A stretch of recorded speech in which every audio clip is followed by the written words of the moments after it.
The civil rights movement did not really take hold until black religious leaders mobilized a largely black church constituency by using the language of prophetic Christianity to demand dramatic changes in the United States racist practices.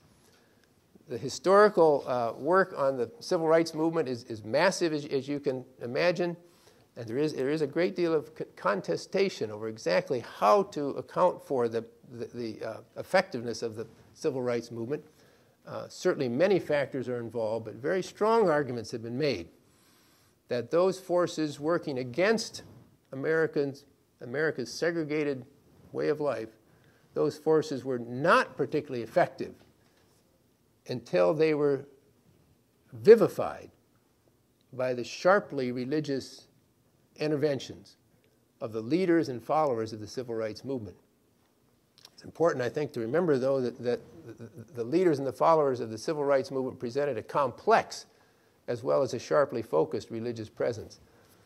Martin Luther King Jr. and his colleagues are, of course, best known, and there is certainly with King a kind of biblical and evangelical basis that goes back to the religion of the slaves in the antebellum period.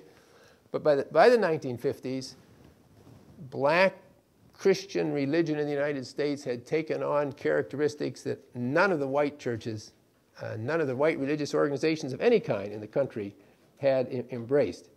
So, for example, some of the teachers of King in Atlanta and then associates at Howard Divinity School in Washington, D.C., had traveled to India and had sat at the feet of Mahatma Gandhi and other leaders of nonviolent Hindu resistance to the British, and brought back elements of Hindu pacifism that were eventually incorporated into the mindset of leaders like Martin Luther King Jr. Other influences on King had begun to advocate socialism as a solution to America's racial problems.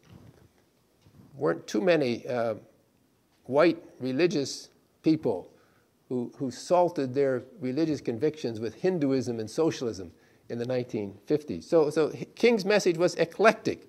His biblical emphases came out of a long tradition of African American Christian life, but to this root had been grafted in many elements that made his message distinct in American intellectual life.